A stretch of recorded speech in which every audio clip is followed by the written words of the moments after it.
Now, look, the other thing since we've last sort of gathered, and particularly because we've got local elections on the horizon, let's just have a quick chat about reform, because I think reform have become really interesting over the last sort of month or two.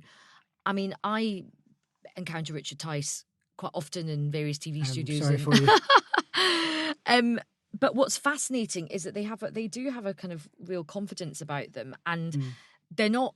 I think they know that they're not going to win any seats. They might hold on to Lee Anderson's seat just. Yeah, I mean, there's a couple of seats that if they stood a really good, like Clacton, they could conceivably win if they stood a really good candidate. But it's not going to be more than one or two. But even if they get one or two, I mean, that's still kind of something. Yeah. But what I think is going to be really interesting, and this gets to your point about what the Conservatives are going to be like in opposition, I think the master plan from Reform is to contribute to completely smashing up the Conservative Party and then sort of taking over the Conservative Party in opposition, because I think, and also the link up between Reform and GB News is really interesting.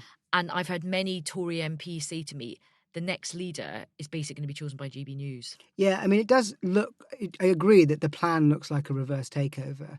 You look at Tice and you look at Farage, and actually their positions, although more robustly expressed often, are not very different to your average Tory activist.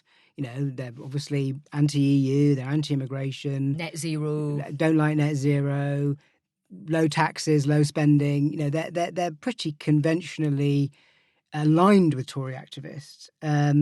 So, no, I think you're right. The plan is Tories in decline, finish them off, take over the rotting hulk and build it back up again with a Farage as leader.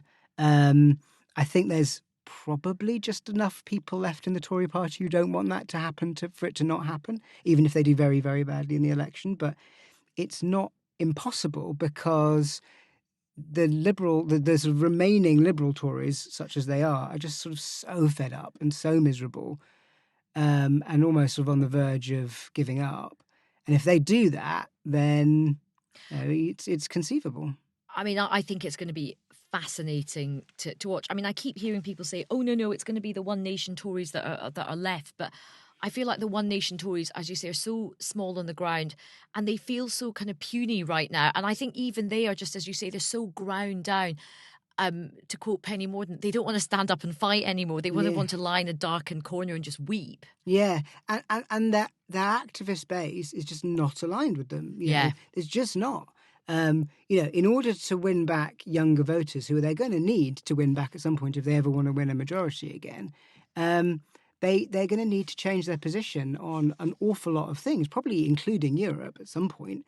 And that is just going to be colossally difficult, given an activist base that is very, very right-wing and very influenced by GB News, which has been very successful at capturing a small but influential audience within that part of the ecosystem. I also think that what's going to be amazing for business for GB News is a Labour government. Oh, yeah, because they can just rant about immigration every night. It's just, I think GB News is going to become quite, I mean, I would argue it's already quite a powerful force in British politics. I think it will become an even bigger force under a Labour government. But it's been quite a negative force for the Conservatives. I mean, it's quite a powerful force for the right, but it's been quite negative for the Conservatives as a party, because they're actually pushing reform very hard at the moment. You know, Lee Anderson is a presenter, and Richard Tice is a presenter as well. Right. And Farage, of course, gets their biggest audiences. So they are actually reform's biggest booster, and one reason why they're polling 12% now. So